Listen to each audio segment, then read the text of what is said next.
The following show contains adult content. It's not our intent to offend anyone, but we want to inform you that if you are a child under the age of 18 or get offended easily, this next show may not be for you. The content, opinions, and subject matter of these shows are solely the choice of your show hosts and their guests, and not those of the Entertainment Network or any affiliated stations. Any comments or inquiries should be directed to those show hosts. Thank you for listening.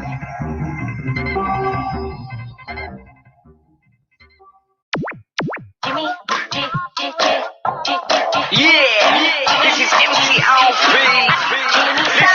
Listen, start yo sitting down and designing. Why every man never thinking, what are we gonna be wearing?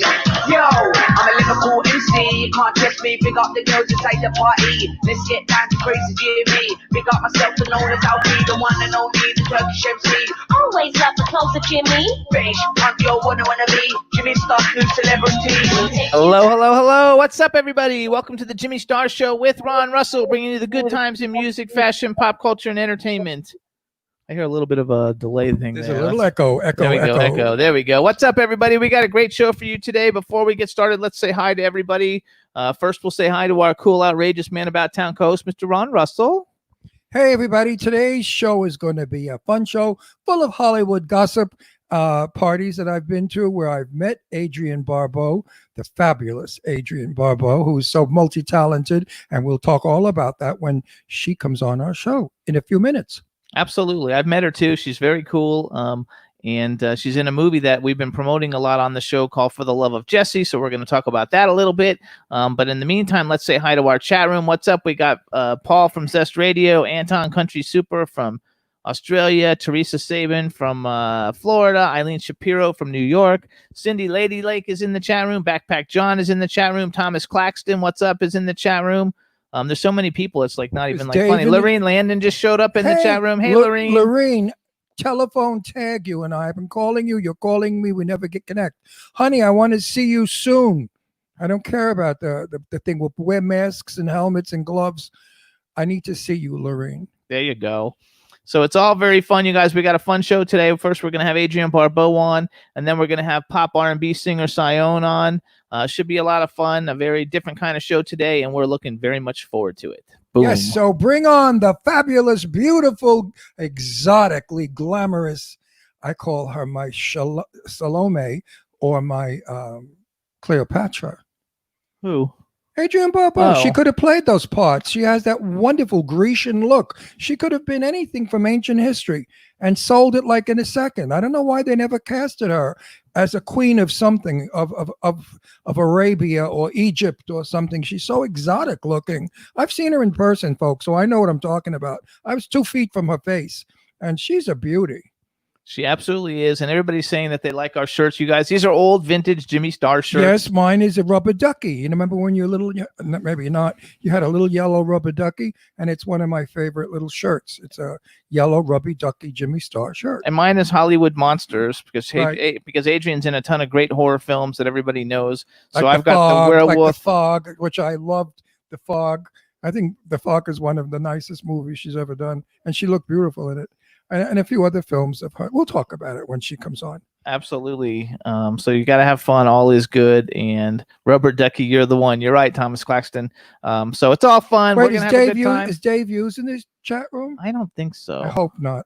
Yes, he is. Oh my God! He says, yes, I used to love my rubber duck who I blamed for the farts when I was in the bath. Now, how are you going to handle watching Adrienne Barbeau today? Dave Hughes. He's got to love it. Go on my Facebook page. Go to Ron Russell page and look at the picture I posted of Adrienne. It's one of her best pictures. Oh, Scotty J's in the chat room, and so is Michaela. Michaela, what's Hey, up? Michaela. How you doing? Hey, Scotty J. How you guys going? Oh, I think that's fun. So we're going to have a fun show for you guys today. Before then, she'll be calling in a little bit. We're going to kill some time. Ron usually likes to tell you whatever we did over the weekend. We did nothing. I mean, life now stinks. We're back to being locked up again. We have to wear masks in Palm Springs. Unfortunately, they opened Palm Springs, and everybody from Los Angeles, San Francisco, and neighboring towns came into Palm Springs. And guess what they brought with them?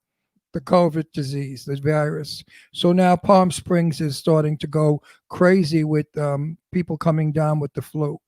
I'm terrified of it because, I'm 50 and I don't want to go out and catch it because I have a lot of things to do, a lot more shows to do, and a lot more to bring to all of my people out there. So I worry. But I don't go out. I stay in the house. Jimmy does all the food shopping now. I sterilize him when he comes back. It's a hell of a way to live. Between the riots, the beating people up, the exploding, the shooting, the fireworks, the insanity, the stupidity. I mean, protest is fine. I agree with protest. I protested gay rights way back in the Stonewall days. We gay people were also being abused by the police terribly, and we fought back.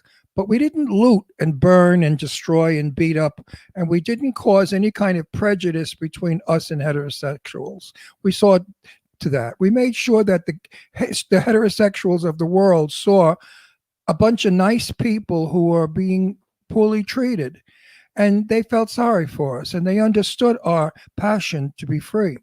We couldn't say that we were gay because the landlord would kick you out. If you told your boss you was gay, you could be fired. That's why we're all hairdressers, makeup artists, and actresses and actors, because that's where gay people could go and not be kicked out. It was a hell of a time for me growing up in a very anti-Semitic, anti-black, anti-homosexual world. We got around it. We lived happily. We tried to make the best of what we had. It wasn't anything like today. We didn't have the crime that we have, or the murders that we have, or the horrible stuff that's going on.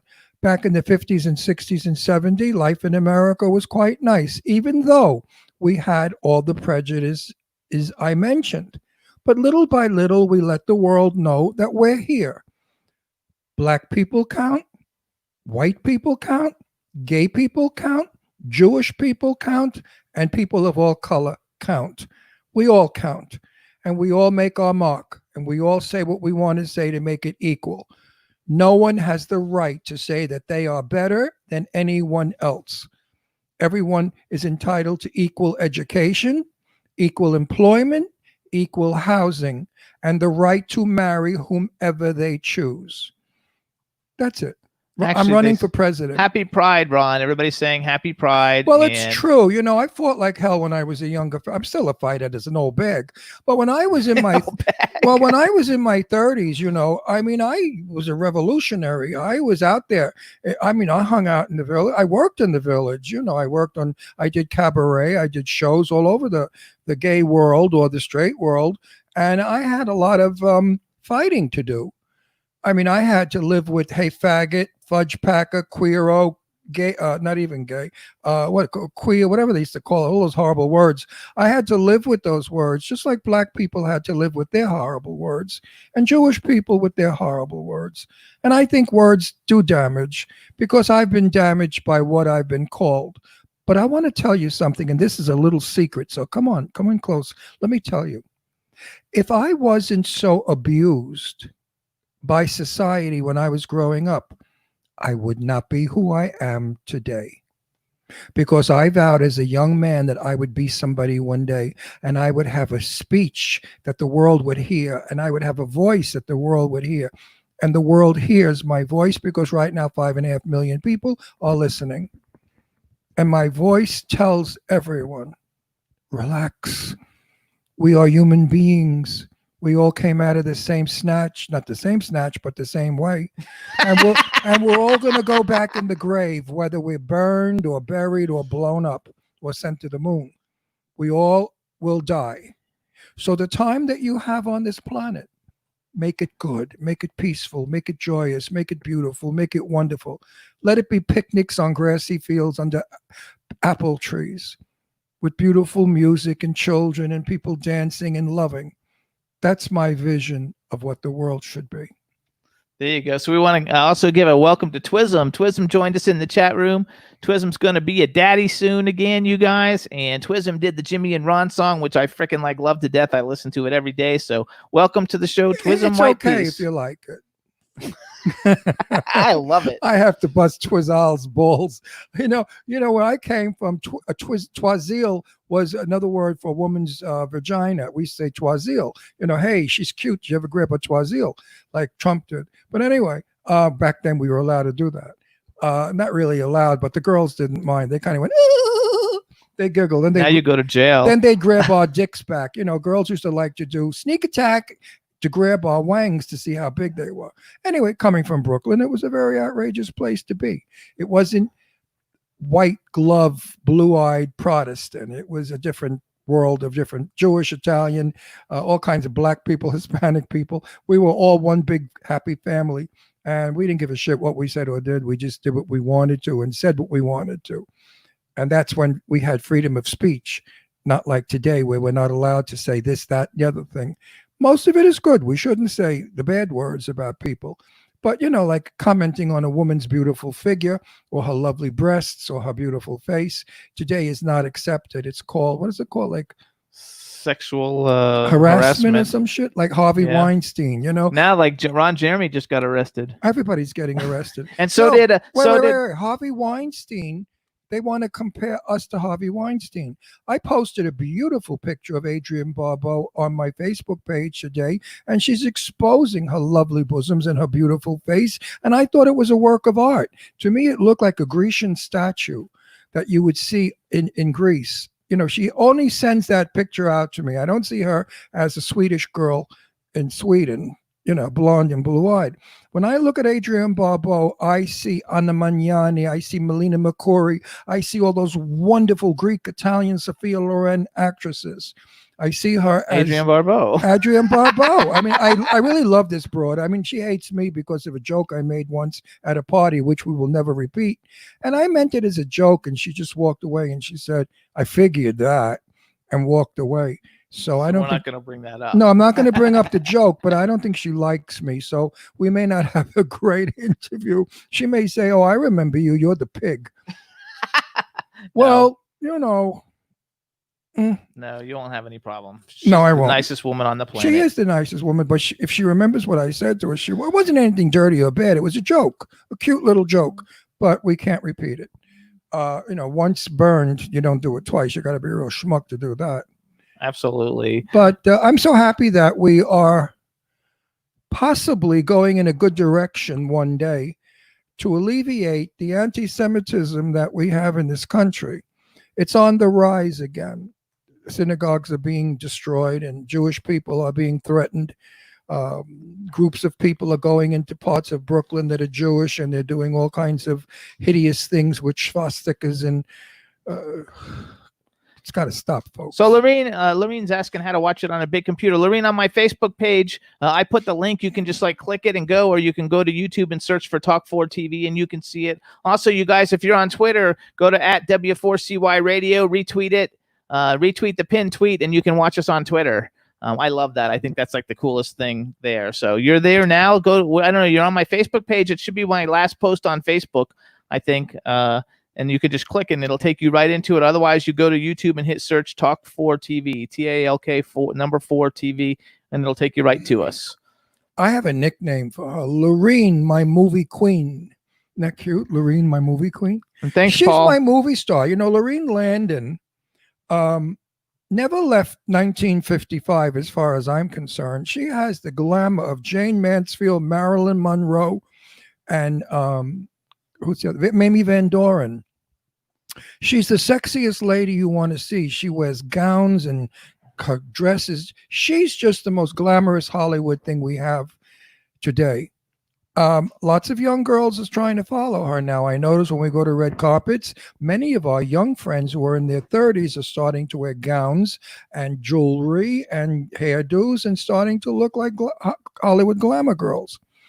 I learned a long time ago from my mother, who was an actress. And she said to me, if you're in show business, you have to be bigger and better than anyone on the planet. People have to look up to you and admire you. They have to want to copy your hairdo, your clothing, your lipstick, and whatever you do. That's what makes you a star. If you look like the audience, no makeup, your hair hanging, a riggy dress, you got a mop in your hand, the audience doesn't want to see you that way. They want you to be glamorous. They want you to be superstar. And that's what we try to push today on our show. I tell all our guests, come on, sexy, come on, glamorous. Let's make our show a glamorous show. I don't want to make it look like you're sitting on the John, doing an interview with us. Because that's what some of these broads look like when they come on. The men, I don't even have time for the men with those stupid hats, and they wear sunglasses and they got beards. You can't even see them. Hey, watch it with the beard thing. Well, no, you don't even see what they look like. Between the sunglasses, the hat, and the beard, they look like a penis with hair. That's funny. A furry penis. But anyway, glamour. Let's bring it back. I remember dressing up when I was young and how wonderful it felt when I got all dolled up and I left my house and I went to the dance with my girlfriend or wherever, or my boyfriend, whichever mood I was in, and just feeling so grand and elegant and beautiful. And then when people come up to you and say, oh, you look fabulous, that compliment went a long way. Today, with these stupid haircuts buzzed to the brain, the beard, the crappy t-shirt, the baggy pants, the ugly sneakers. What the hell are you, 8 years old playing marbles in a garden? Come on, guys, dress up, look sexy. Women like it. Okay. You a woman? I like t-shirts. No, I like t-shirts. But you're a I don't wear slob, tennis shoes. I don't wear tennis but shoes. you though. wouldn't dare with me. I'd crucify you. But no, you're a slob. I like sometimes. loafers. Jeans But when and Jimmy loafers. dresses up like a normal human, he looks wonderful. I love Jimmy puts on a tux or a suit. I'm in love all over again. I like faint from him. When he's looking like a slob, I look at him and go, oh, schlub. Another schlub I married. But anyway, he's wonderful when he's dressed. He's so sexy. Trying to make myself sit up straighter. Yeah, otherwise you look like a little So I don't chubby checker. I am a little chubby checker, but what a week we had, you guys. Where is Adrian? I'm excited. I had a huge. She says she's in the studio, so let's go ahead and bring her in. Adrian, I cannot wait another minute. Don't do this to me. You're tantalizing She's me. coming, I think, you guys. I hope Adrian's coming. Says guest in studio. Hello. There she is. There's my girl that hates me. I hate you? Yes, darling. Hold on, wait. Don't tell the story till we do. We have to interact with her. Okay. It's gonna be fun. This is gonna be fun. All right, just say something. Let's make sure we can hear you. Okay, I'm wondering if we have a history. What is going on? Oh no, you're gonna find out in a second. It's all good. Okay. It's all good. No, we do have a history. All right, I do too. Actually, I haven't met You don't have a before, history. too. I have a history. I have a history. You met her like hello, goodbye. No, I met her didn't. differently. Anyway, stop. Here we go. All right, everybody. Now we're married, just in case you didn't know that, and we fight all the time. It's kind of like why 4 million people like us every week. So 5 it's okay. million. You'll get used to it. So anyway, hey everybody. Now we want to welcome to the Jimmy Star Show with Ron Russell, the incredibly talented and beautiful Adrienne Barbeau. Hello and welcome to the show. Thank you very much. Let me introduce you to everybody. Let me do all the introductions before you start telling your story. I'm First- excited. I It's know, I Adrienne know. Barbeau. Okay, one of so- my favorite people So in the this world. is my cool, outrageous man about town co-host, Mr. Ron Who Russell. blow smoke up no one's ass. I tell the truth. I love Adrienne Barbeau. I have since Maud. What are you kidding? I grew up with Adrienne. So that's him. And then we have a chat room, and we literally have a ton of people in the chat room from every country. We have every country represented, Germany, Australia, Canada, I don't know, all over the place. So just say hi to everybody in the chat room. Anybody there from the Netherlands? Oh, there will be in a minute, actually, because we have have regulars Don't from tell the me. Netherlands. Don't tell me you're Dutch. No. I just Because I spent 6 weeks in Amsterdam doing Pippin and just fell in love with it. Oh, I actually love that. I well, love because what I Amsterdam, wrote too. about you on my page today was this big thing about, do you want to know about Adrienne Barbeau? And I wrote about you, and you should go on my page, Ron Russell Show, and read it. You will be so happy and so flattered. I don't think any other reporter has ever written what I wrote because it came from my heart, and it came with all true honesty and sincerity. Well, thank you, Ron. I'll read it as soon as we hang up. No, seriously, I don't bullshit anybody. tell your story. I'm famous for that. My story is, Jane Russell and I were good buddies, and she was my date. And I was talking with Jane Russell and Julie Newmar at Rock Hudson's house, and you walked by. And I said, hello, Adrienne Barbeau. And how are you? And you said, fine. And how are you? And we began to talk. And then I said to you, oh, friends of mine have a nickname for you. And you said, oh, yes, what is it? And I said it. And you said, oh, I figured it would be something like that. And you walked away. So I said to Jane, I said, wow, she's some bitch. And Jane just looked. She said, well, Ron, you shouldn't have said what you said. It wasn't nice. I said, fuck you, Jane. I could say whatever I want. You know, Jane Russell was my best buddy for like, we hung out. We were like brother, sister. So Jane and I used to fight like husband He's and wife. older than he looks. I'm 80 years old. So anyway, I met you again at the convention center at Palm Springs for the convention. And I went over to you. I figured, let me see if this chick really is a bitch. And I walked over to you and I started talking to you. And you were the sweetest and the nicest girl in the world. And you told me you just wrote 3 books. And we chatted about it. We had a lovely. Then Farragut, what's his name? The guy, the green guy. Was it Farragamo? Lou Ferrigno. Lou came over. And he started talking and sort of the conversation. And I was with Tony Curtis, and Tony Curtis was making filthy remarks that he always makes. You know, Tony was a pig. It was fun. Love Tony Curtis, my dearest friend. Well, Anyway. I have to ask you a question, because I just found out from one of my neighbors, when you said you were at Rock Hudson's house, Right. was it in Palm Springs, on the circle, on that half a curve. Oh. It's owned When I now. walked by. Yeah. Yeah, you were at the party. Julie Newmar and Jane Russell and I were standing there, and I stopped you. I have pictures. I don't have pictures of you, but I have pictures of everybody. I guess I didn't like you after what you said. But no, I was also with my dear friend Stella Stevens, who, by the way, folks, pray for. She's got the onset of Alzheimer's. So Stella is one of my dear friends. She was there. And you remember the party. It was in the house that She goes to so many parties. no, How wait a she minute. gonna No, remember her? you- Look at her face. No, you can't forget this house because it is now owned by the lover of the late actor that George age is a wonderful thing, isn't it? When you lose your mind. George Nader. George Nader's lover now owns Rock Hudson's house. And I it's in swear to God, Ron, I've never been at a party in Palm Springs.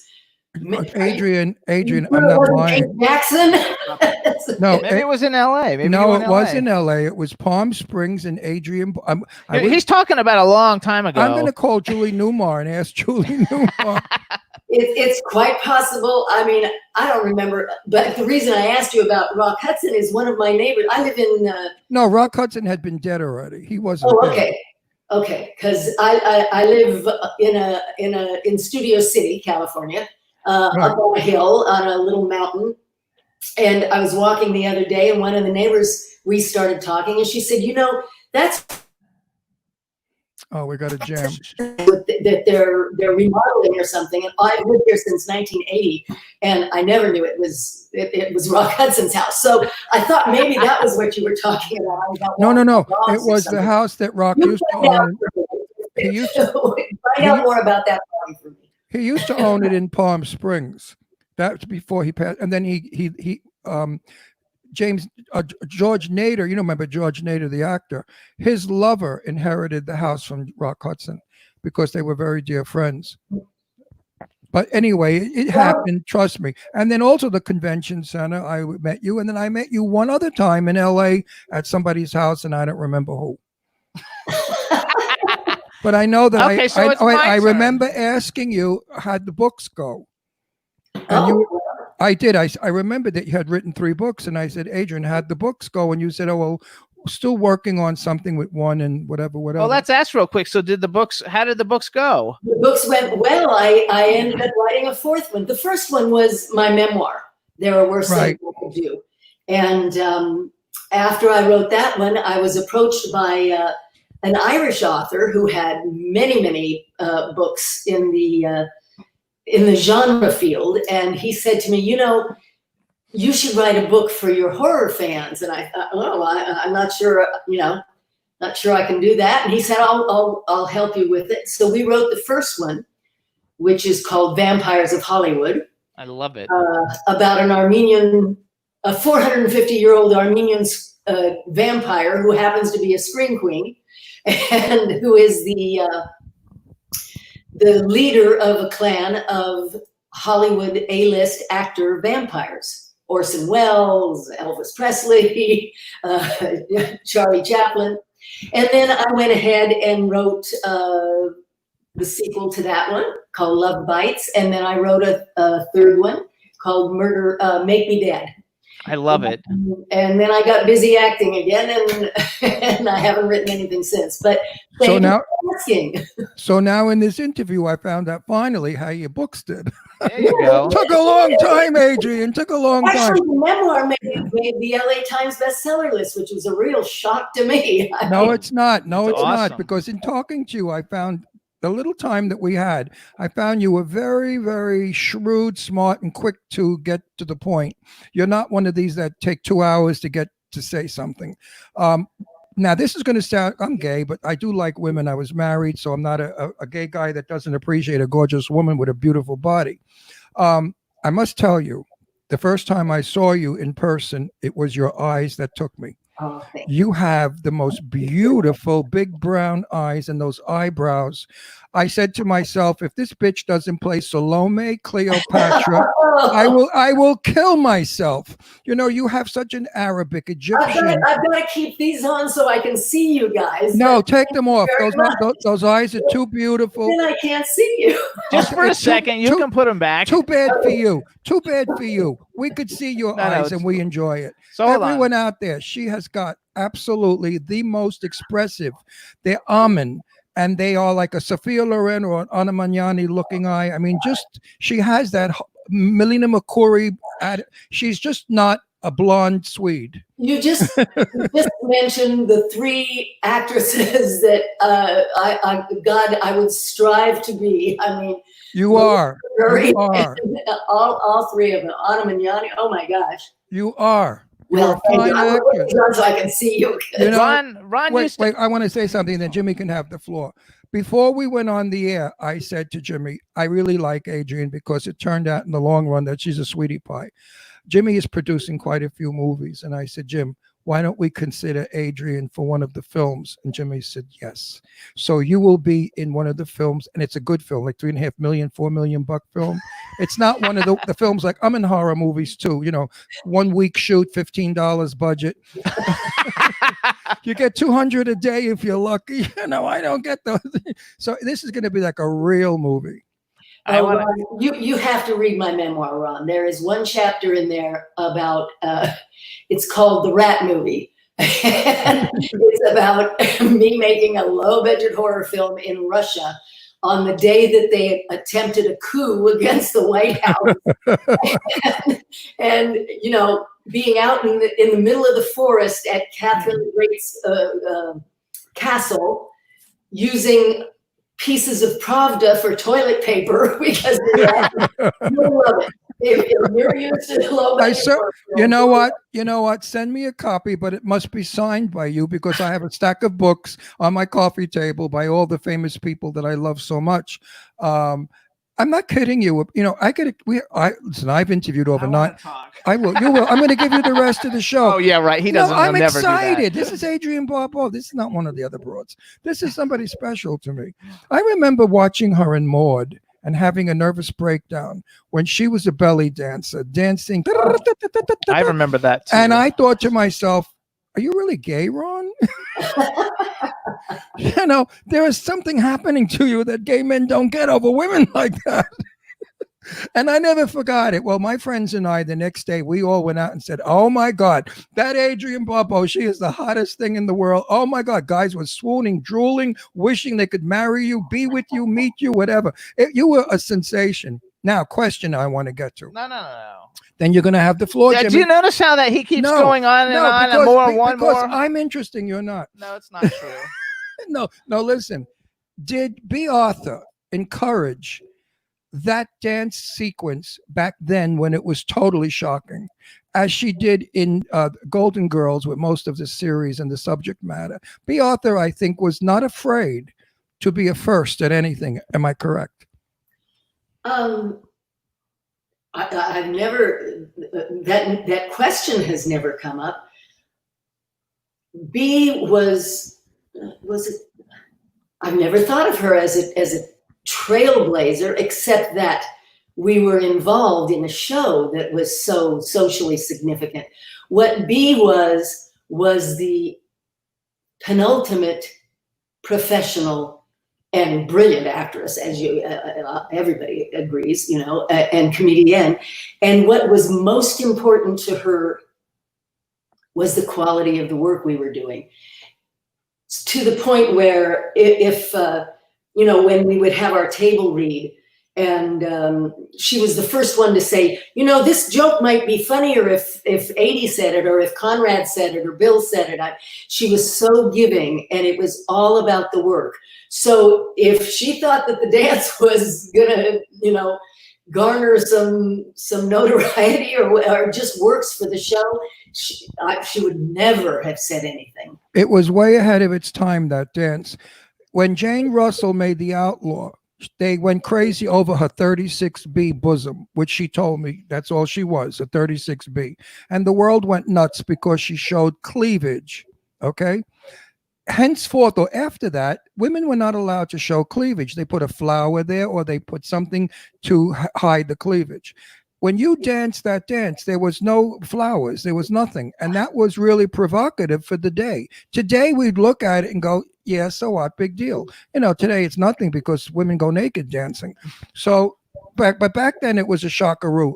I met Bea here when she did the Gay Pride Parade in Palm Springs. I didn't have a chance to interview her because you couldn't get near her. All the guys were jumping all over her like jumping jacks. The few minutes I got out of her was, this broad knew what she was talking about. Yes, she did.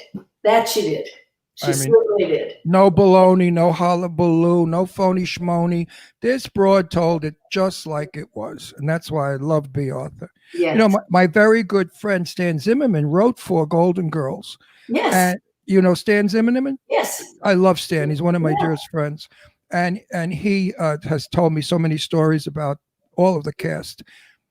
Interesting. Anyway, I'm going to give you to Jimmy. I want to talk a few minutes. But wait a minute. I want to end it with this. You're not going to end it. You're going to come back and talk. You're going to let me ask one question, and then you're going to come back. I may drop dead from her. I can't help it. I'm going to do this for you. I'm sending you a kiss, and thank you so much for all the fun that you have brought into my life when I watch your work. I am sincerely, truly, honestly a great fan of yours.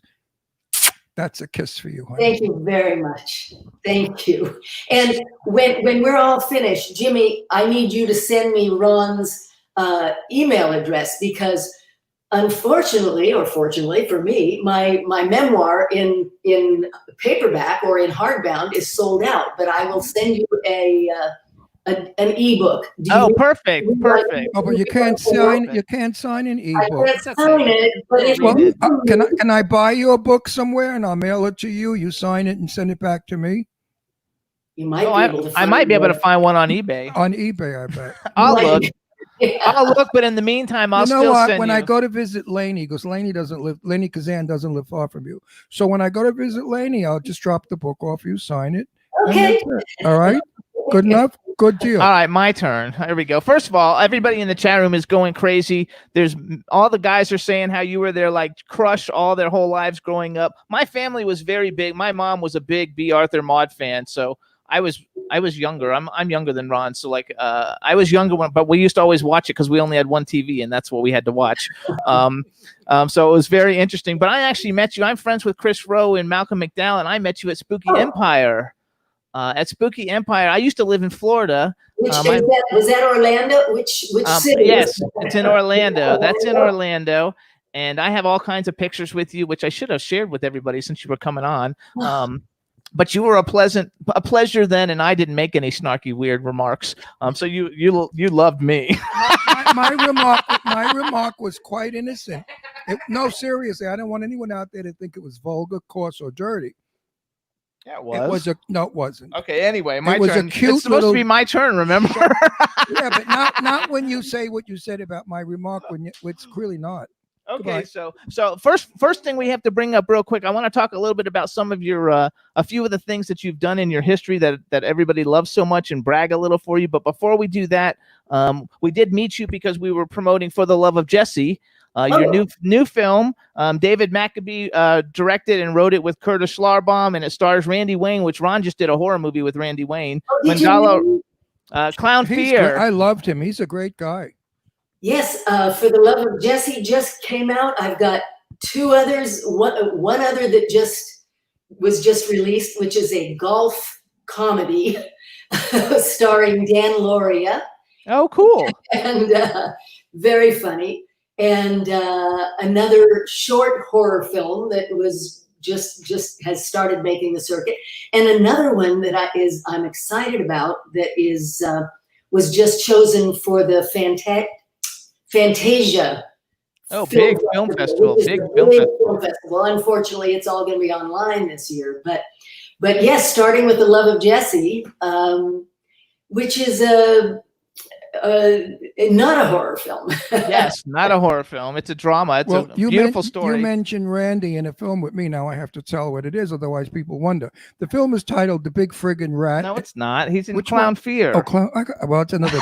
He did a rat movie too, though, that hasn't come out yet, called The Big Freaking Rat. Right. So he was in Clown Fear with me. I forgot which movie I was in. But anyway, hey, I'm 80 years old. I'm lucky I know where the toilet is. You know.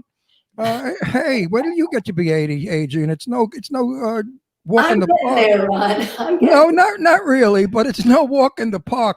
Trust me, I have to think before I speak, which is an impossibility. Oh, also, I'm supposed to. Eileen Shapiro is in the chat room, and she just sent me a text message to make sure I say hello from her. So you remember Eileen, so say hi to Eileen real quick so she can be included. Hi, Eileen. There you go. All right, so Eileen is one of our closest and dearest and best friends, and she's a delightful lady. And I'm so happy she got rid of the color hair, and now she's a blonde, and she looks young and sexy. So hold on. So I want to talk about, before we talk about the movies, I want to talk a little bit about your voice work, because people in the chat room were writing the first time they had heard of you. These are younger people, you know, whereas like in Batman, I think Batman, you did some voice work, and I actually just got cast for my first voice work thing. I've never done it before. So tell us a little bit about, like, how did you go from the acting to the voice thing, and how is that different for you? Well, it's way back in 1984. I had just had my first son, Cody Carpenter, and I was approached, and I didn't want to work full time, you know, while Cody was little, and I was approached by an agent who had heard me on $20,000 Pyramid. And she called and she said, you know, I think you've got a great voice for not cartoons, for commercials and animation and things like that. So I started out as early as 84, I think, was when I first started doing commercials and, you know, individual animation things. And then it must have been in the late 80s or early 90s, because Batman was released in the 90s, I just got a call to come in and audition for the role of Catwoman for Batman. And that is so cool. And they hired me. And so since then, I've done a lot. And what I do now, and the reason I won't be able to stay with you much more past another half hour or so, is I do video describing for the blind. Oh, cool. Wow. That's wonderful. That's great. I really, really enjoy. And so, you know, if you're watching your television and it happens to be one of the series that I do, and you use the SAP channel or the SAP button on your TV, you will hear my voice or someone's voice describing what's going on screen in between the dialogue for people who are visually challenged. I love it. That's very good. Questions now we have to get to, because people want me to ask you. And if I don't, they're going to be pissed off if I don't. Are you married? How many children do you have? And where are your children and what do they do? I am divorced. I have 3 children. My older son, Cody Carpenter, is a very well-known, well-respected, successful composer, musician. He just finished, well, it's been about a year. Well, no, he and his dad and his dad's godson, his dad is John Carpenter, and Daniel Davies just finished scoring the new Halloween movie that will be coming out later this year. They scored the last one. It was great. The last one was excellent. Yes, it was. I freaking the music was great. The music was great and the movie was great, and it's the biggest opening, I think, or the most successful movie with a lead female over 50, like in like a zillion years. That's great. So I loved That's it. I thought great. it was terrific. And when Cody's not performing or creating, when he's not composing, he's a Japanese linguist. He Like a genius. yeah. And so he lives in Japan whenever he can. Right now he's in LA because he's been working. But so that's my older boy, and then I have two twins, 23 years old twins. William Van Zandt just graduated from Brown a year ago, and he is on his way to being a very successful record producer. He's producing hip hop artists. Good for him. And doing quite well. And fortunately for me, he's got his studio here in my house. So he's here all the time. And his brother Walker is just finishing at the Fashion Institute in Los Angeles. He designs men's street clothes, and he has his own, good. Tell him. his own line of clothing, Mine Until Morning, MOURNING. He's got that on the website, and he's still finishing up his education. I love that. First of all, Please tell him to design some elegant, glamorous clothing for us men to they wear. don't do that for streetwear. Listen.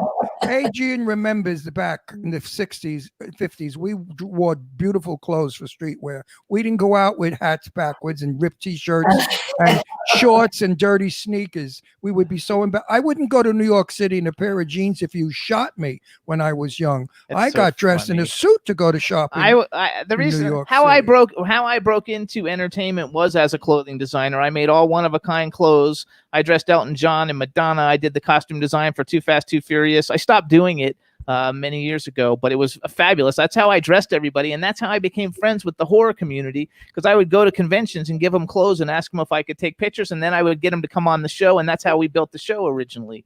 That's fantastic. So I love it. And as far as the music thing, I got named the #1 music publicist in the United States like a year and a half ago.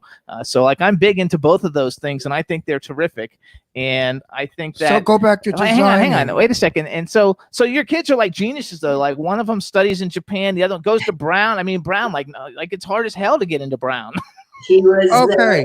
Next question, Adrian. Dun, dun, dun, dun, dun, dun. If you met the right guy, would you marry again? I wouldn't marry again. I'd love to meet the right guy. I don't need to be married again, but I'd love to have I'd love to have someone to end my life with and go traveling if we can. Yeah, but what if he insisted on Never marrying you? again.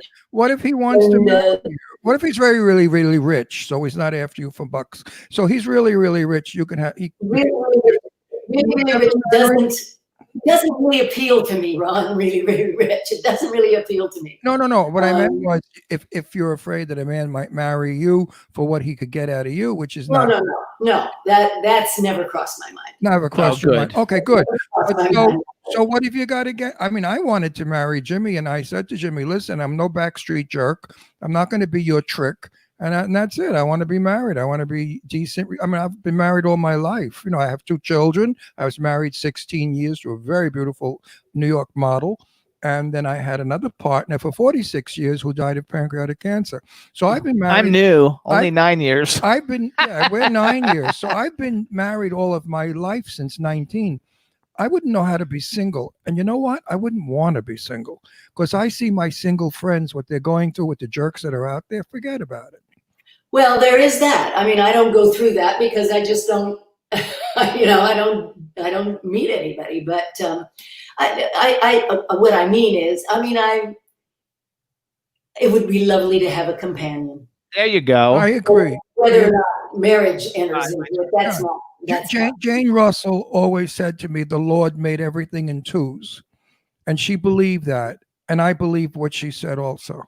All right, hang on. I got to do, because there's all kinds of fans in the chat room also. First of all, guys, I'm going to do some bragging.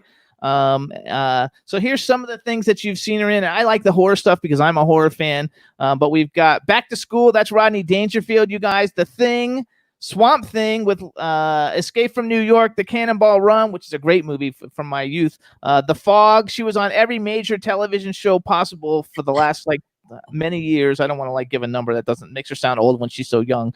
She's not old. There's and no she's such thing as fabulous. old. And some of the people that she's worked with, and I put this list together because some of these people have been on our show, and also because Ron's a Turner Classic Movie guy, he will like this list.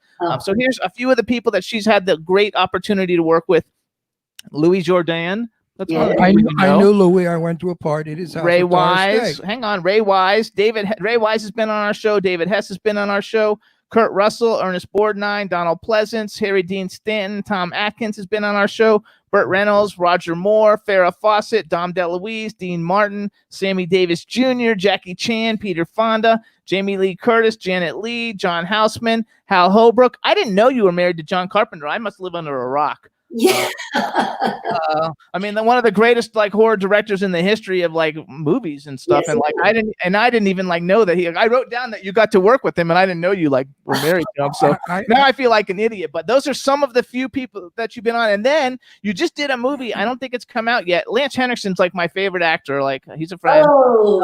You did Bring Me the Head of Lance Henriksen, which I can't wait till it comes out. Even if it's the dumbest movie ever, I will have to have it because I think it sounds hilarious, and I love all the people who did cameos in it.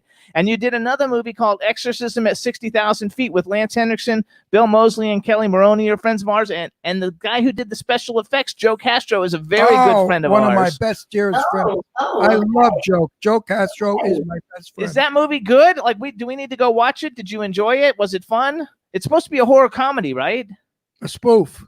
Yes. Yeah. Joe said it was a spoof. It's sort of Airplane meets The Exorcist. I love it. Now, Burt Reynolds was a very good friend of mine for years because of Lee Winkler. Do you know Lee Winkler of Global? Oh my God, Ron. We'll have to talk at another time. Lee Winkler was my dearest friend because his wife, Perry Winkler, at the time, was my best friend for 100 years. In fact, she's going to celebrate her 99th birthday next month. So Lee Winkler has passed away, but Lee and I were like brothers. I adored Lee so much.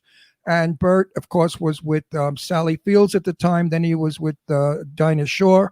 So I met all of them. Out of all of them, the one that he truly loved was Stella Stevens. Not Stella Stevens. Stella, the Swedish actress, the blonde. Not Stella. Stevens. Something Stevens. She committed suicide. You remember? The beautiful blonde Stevens. Inga Stevens. Do you remember Inga Stevens? I know the name. Burt and I dated for maybe 4 or 5 months. I know that. I know everything. I know everything about Burt. Oh, I can't wait. I'm definitely going to look for a copy of your book because I went to here's how our 6 degrees of separation is. Burt Reynolds' brother was my high school football coach. And so Burt Reynolds used to come to school and hang out on the bleachers with all of us and just tell stories. Which he didn't tell us any about you. So no, I used to see Burt and Sally up at Perry and Lee's house up in Truesdale Estates. On Sunday, they would have, I'm sure you might have gone to one, I missed you, but they had a Sunday brunch all the time by the pool. And Sally adored him, but the one that loved him the most was Brenda Vaccaro. Because when they broke up, Brenda was asking everybody that she met, where's Burt? Who's he with? Can I find him? She was stalking him. Poor Brenda. I love Brenda Vaccaro. She's a neighbor of yours, I guess. In Studio City? Well, she's the next one over. Van Nuys. Oh, okay. Yeah. And so is Craig Head. He lives there. We have a lot of our friends that live where you live in your little neck of the woods. In fact, Jimmy, I'm having difficulty now at 80 with the heat here in Palm Springs. I get heat exhaustion and heat stroke easily. So Jimmy and I may have to leave Palm Springs, and now we're looking in Sherman Oaks or Van Nuys to move because it's a cooler temperature. And I'm going to miss Palm Springs because I love it. So I have a bucket list question for you because you've worked with everybody. You're constantly working all the time, which I want to, number one, kudos to you for not having some actresses have these huge gaps, but you're constantly working and in demand. And I understand why, because you're so talented. So bucket list, if you could, who haven't you worked with yet that you think, oh my God, I would really love to get an opportunity to work with this male and female? And then my other question that I like to ask is, if you could have ever been in any movie that's ever been made, what movie would you have liked to have been in? As far as the actor goes, she's going to say Ron Russell. We may work together, my darling. We may, because Thomas Churchill is a good friend of mine, and now I'm going to tell Church, call Adrian for one of the movies. He's got a bunch coming up that we're going to be He in. needs, yeah, he so has to be in her bigger ones though. She's not going to do those. No, little ones. Churchill is no schlub. Churchill's look, the big rat. Everybody's fighting over it right now to distribute it. You're not supposed to talk about it. I'm not supposed to talk about that, so I never said it. I never said it. It all comes down to the words on the page, There you go. I've taken things my agent said, why are you doing that? It's 4 days work, really low budget. I thought the script was just perfect. It was a 22-minute short film called Alice Jacobs is Dead, which went on to win San Diego Comic-Con Best Film and Chicago Best Actor and Actress, and I just thought that the writing was exceptional. And so you never know why someone takes a role. No, I took the role in Russia because I wanted to go to Russia. There you go. That's perfect. I said to Debbie Reynolds one day, I said, Debbie, why are you all over the place? Don't you ever get tired? Every place I go, I look, you're here, you're there, you're in opening of garage doors, any kind of opening. She said, Ron, if I don't let them know I'm here, they'll think I'm dead. And that's a very intelligent comment, because a good friend of ours came on our show who I love a lot. Jimmy helps you with his name, the Italian actor, the guy from Brooklyn, the one that went out with Lainey Kazan. Oh, Paul Sorvino. Paul Sorvino. Oh, yes. Love Paul Sorvino. Yes. And he moved to Pennsylvania and bought a farm. And I said, gee, we have a place in Pennsylvania. We have to catch up, Paul. He said, I'm not there anymore. I said, what happened to the farm? He said, I sold it. Why? He said, because I couldn't get work. I had to move back to town, so people saw me and offered me parts. And Savino now is working his buns off. So, you out of sight, out of mind. There's no question about it. And that's why Adrian has to be out there doing all she can to get people to say, She's hey, working all the time. let's get Adrian Barbeau. So hold on, go back though. You have to go back now. Who's your bucket list? A male and female actor that you think would be fun to work with, and what movie would you have liked to be in? Like, he wants you to be like in Cleopatra or something. No, I want her to be in an epic. I would love to see her as a ruler. She's Armenian. She had my friend Susan Farrell through marriage. She was an Armenian. She looked like Cher. She was a gorgeous girl, and she had that same exotic beauty that everybody would faint from. Long jet black hair, those eyes. Why the Armenians have those eyes, I'll never know, but they do. Arabics don't even have those eyes. Armenian women have exquisite eyes. So hold on, let her go. Go ahead. Who's your answer? Well, it's funny. This wasn't something I had ever aspired to, but you keep mentioning Jane Russell. And when John Carpenter and I first got together, he wanted to do, wasn't it Gentlemen Prefer Blondes that Jane? Yes, it was. Yes, it was. He wanted to do a remake of Gentlemen Prefer Blondes with me doing the Jane Russell role. I've never been a person who had a bucket list like that. I always loved the role that Jane Fonda did in Clute. Good movie. Wonderful performance, wonderful movie. And I think Jeff Bridges is one of the one of the greatest actors we've got. And even this many years later, when I'd love to work with Jeff, but I never think about things like Oh my gosh, that's a good one though. Nobody's ever said Jeff Bridges, No. and I love Jeff Bridges. I love Jeff. Oh my God. He's an actor who changes his look all the time. He's always doing something different. And I like that in an actor. Years ago, Cary Grant, who I loved and adored, and I always wanted to be Cary Grant. Didn't do it, didn't make it, but I wanted to be. And Cary Grant only played Cary Grant. But we loved him that way. We didn't want him any other way but Cary Grant. Jeff Bridges plays characters, as Meryl Streep does, as quite a few actors do. I would love to play characters. Would you like to play characters, Adrian? I do play characters. I mean, way out from what you are. I mean, a very ugly old lady with a gray wig and eyeglasses who's a spinster who lives in a haunted house, let's say. Would you accept that role? I have played that. You played that? I have played that. Are you kidding? You should see me in It's the 6th season of Sons of Anarchy, and the episode is called Something Invaded. I can't remember what the episode is called. It's one of the most vile, vicious characters you could imagine. I played Venus's mother. Did you ever watch Sons of Anarchy? I did. I loved it. We had a. Venus is Walter Goggins. Mhm. Did I play his mother? Yes, I played his mother. It's just one episode, but vile. But going back to going back to Swamp Thing, I've played, real bitches. I did a film with Tobin Bell, and oh my gosh, my name. I love Tobin Bell. Tobin and I played an incestuous brother and sister on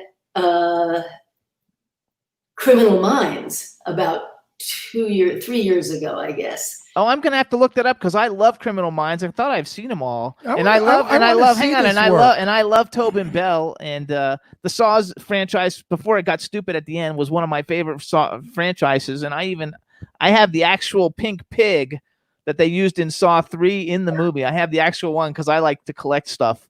Do you have an action figure? Do you have any action figures of any of your characters you've ever played? Is there like a Funko Pop or anything of you? Well, there certainly is of Catwoman, but I think there is, and now there is one of Swamp Thing. I don't know if it's me. I can't remember. But I sign a lot of Catwoman pops. Oh, that's so cool. And there's I'm gonna have to go get it.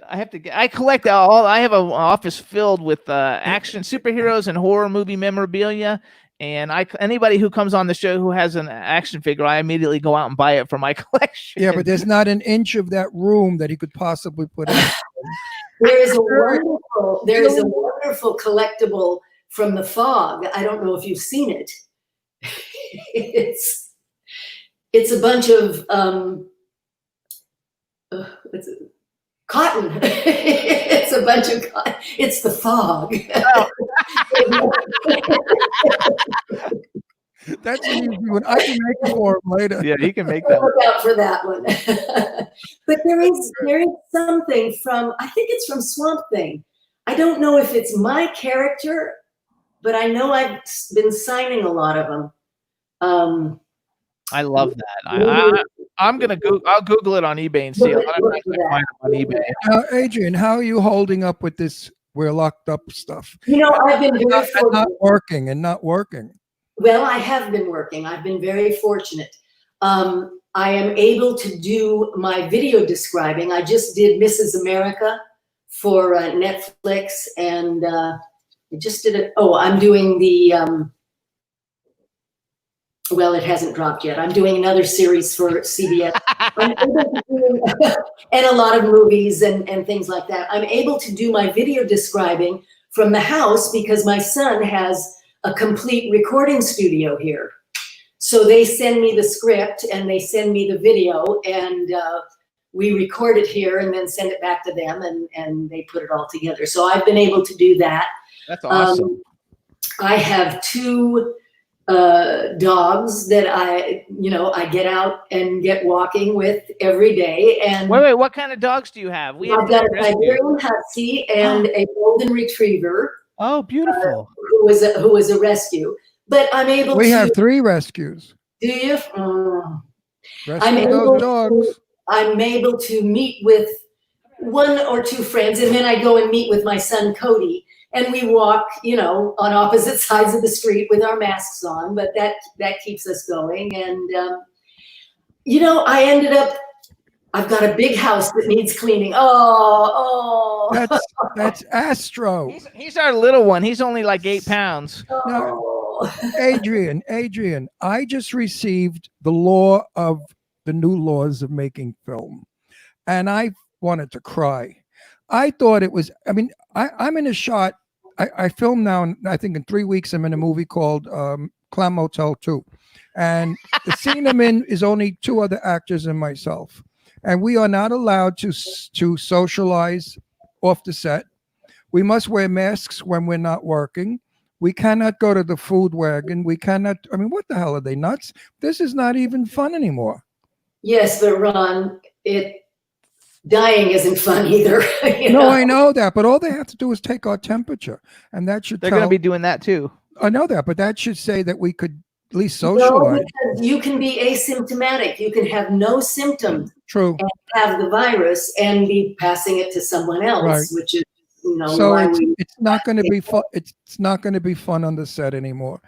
Now it's It's in and only out. going to be for a while, and I eventually, miss another it. year from now, You it'll know, be better. I've been in the business 58 years, and I've made a lot of film and TV and stuff, and I enjoyed all of the fun that was off camera with some of the stars that I won't mention, who were quite risque and funny. And as You can't know, do that now anymore. Anyway. no, I know that. I know that. That's what's sad. I mean, I remember a film some years ago that I was on, and one of the young girls was quite endowed and sexy and blonde and beautiful.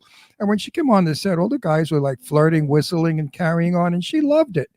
Today, if you do that, they You're arrest done. you. You're They done. sue you. You can't do it. Let's move on. So why are women Move on. putting in fake breasts? I mean, you're putting on these beautiful big breasts, and then if a guy comments on them, you smack them and sue them. I don't get it. Anyway, well, we're gonna not go there and go. So hold on. So everybody, listen. Adrian is because I know she's got to go in a minute. I told her. all the new movies coming out. I told her 30 minutes, and so we're on for a Hey, lot Adrian, longer. listen up. We're going to have lunch when I get to town, and we have a lot to talk. I'm serious. I'll take it to a nice deli, the one on Ventura Boulevard. I love it. You know, the deli, the Jewish jet. Yeah, right. I love that place. or Arts. Jerry's or Arts. Arts. The best chopped chicken liver in the world. Anyway, we'll go and have lunch, and we'll talk about Lee and everybody, because we got a lot of stuff to talk about. So listen and also up. you being in Jimmy's movie. So listen up, you guys. You can follow Adrian Barbeau on Twitter. She's at Barbeau, ABARBEAU. We had B Claudia join us in the chat room real quick, and can you just say hi to B? I always have everybody say hi to B because she's like our biggest thing. So say hi, B Claudia. There you go. I'm more often on Instagram. And what is your Instagram? A lowercase Adrienne _ lowercase Barbeau. I am more often on Instagram, and my Instagram is hooked up to Facebook, so sometimes I'm on Facebook. I'm not on Twitter as often. I'm not on Twitter as often. I might be when time comes to promote, like this last film that just came out, The Eagle and the Albatross. I try and do everything I can for the producers in terms of if I want to promote the film, and I do want to promote the For the Love of Jessie and The Eagle and the Albatross. And is The Eagle and the Albatross out already? yes, that's the golf comedy. That's with Dan Lauria. Oh, got it. Adrian, are there going to be any red carpets for any of your movies? I mean, or my movies? Are they going to do red carpets anymore? I don't know. I actually was just asked to audition for something like a big, I think it was sort of like a disaster movie. And they were talking, one of the articles in Variety or something was talking about how they were going to have the red carpet in cars and things like that. In cars? Yeah, I don't know. How are you going to show your beautiful gowns? All the girls come in these I have never beautiful gowns. taken part in that part of the industry. I'm not big on going to, premieres and things like that. Well, if all these beautiful girls are going to be in cars, they better play Donna Summers. Toot, toot, tweet, tweet. Bad girls. Talking about those bad girls. Because that's what it's going to look like. So what was the name? Well, give us the name of the movie again one more time. Oh, we have For the Love of Jessie. And what's the other one? For the Love of Jessie and The Eagle and the Albatross, which is streaming on Amazon, and it's available as in fact, I just got an email from the producer this morning saying Amazon had sold out of the DVD 3 times already. Wow, congratulations. That's awesome. And it's on Apple Play or Apple TV and Fandango and Google Google Play. Is that one? Yes. It's on all the streaming channels. There you go. Okay, And, so the one Well- that's coming up for Fantasia is called Unearth, and that's with Mark Blucas. Have you worked with Mark Blucas? no, we haven't, but I love him. He's wonderful. He's wonderful. And that one, it is in the horror genre, but it's about fracking. So it's worth. I think it's going to be worth seeing. And, Anything with you in it is worth seeing, according to my Facebook page. uh, You've got to see you've got to see what people came in and said about you. They love you. They Everybody love you. They love the fog. Know that you're a great actress. I almost dropped dead. I thought, I hope they remember who she is, because today they don't remember anything. If you're not yesterday in a movie, they say, who? Like I was doing a lecture at a college and I mentioned Jane Russell. They just had a blank face. I said, no one knows who Jane Russell is. And they all shook their head no. I said, you know who Barbara Streisand is? And the kid in front of me said, no, but I heard of her. So, my kids are 23. I mean, what the hell is going on? they We don't work relate. our our asses off to become famous, then we get to be 50 and nobody knows who we are anymore. What is this shit? Anyway, so thank you, Adrian, so much. You guys follow her on everything. Watch all her movies. My website is also abarbo.com. Okay, abarbo.com for the website, you guys. We want to thank you for coming on the Jimmy Star Show with Ron Russell. Continued success. We love you, and we think you're fabulous. And have a great and go have fun recording now. And Thank you very much. Bye. We'll see you at lunch. Okay. That's a date. Bye-bye. honey. Bye, sweetheart. What a nice girl. Hey, everybody. That's Adrienne Barbeau. She's fabulous. She's a nice girl. Absolutely Very nice. just wonderful. So we want to mention everybody, too, that you can listen to the Jimmy Star Show weekly. We're on Wednesdays from 12 to 2 p.m. Pacific time, 3 to 5 p.m. Eastern time. We're on W4CY Radio, K4HD Radio, Jackalope Radio, iHeartRadio, Stitcher, Audio Boom, SoundCloud, iTunes, Spreaker, Apple TV, Spotify, and Pandora. It's very cool, too. You can watch us on Facebook, you can watch us on YouTube, and you can watch us on Twitter. And we're also on Comcast, Vimeo, Roku, and YouTube for the video, but you can see us everywhere. We want to thank everybody in the chat room. Everybody seems to be enjoying Adrienne. She's fabulous. She's one of those actresses that sort of came, were big, faded, came, were big, came, were faded. It's a shame that if you don't have the right publicist or the right studio behind you, you just don't become a superstar. Most of the people from my generation of theater and movies, like the great old legends of Hollywood, they had a studio behind them that promoted them and pushed them, and they had the best PR people in the business. So it's not only your looks and talent that get you famous, it's who you work with. Which is absolutely true. So real quick, too, you guys, we want to give a promo. I want to give a promo to this one movie, Exorcism at 60,000 Feet, starring Adrienne Barbeau, Kelly Maroney, Bill Moseley, and Lance Henriksen. Special effects by Joe Castro. I totally want to see it just because we know so many people in it. And somebody on my Facebook page said, ask her about when she was sitting in the airplane seat and Joe Castro's behind her with the puppet. That was the little monster. I didn't know what to ask her about that. What could she possibly say? But yeah, Joe Castro was the puppeteer. So whoever wrote that in, I'm sorry, I didn't ask that question. You got to love it. Okay, so I think we're going to bring on our next guest. Who I think is going to be an outrageous explosion. For some reason, I don't know why. I just looked at her picture and I said, oh, this broad's, she's got it all. She does have it all. So go ahead, Rebel. Let's go ahead and let her in if she's there. Oh, you don't see her anymore? Rebel says she doesn't see her anymore. She was there a minute ago. Maybe she's coming back. Maybe she's got to hit her video. Oh, there she is. There she is. Oh, she was almost there. Let's see. Hello. There she is. Can you hear us? I don't think she can hear us, Rebel. Can you hear us? No, hang on. Let me type.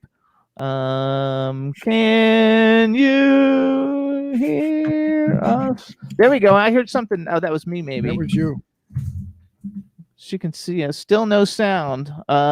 Rebel, type in there what you gotta. What do you call that when you gotta let somebody do their audio? Have to permit audio.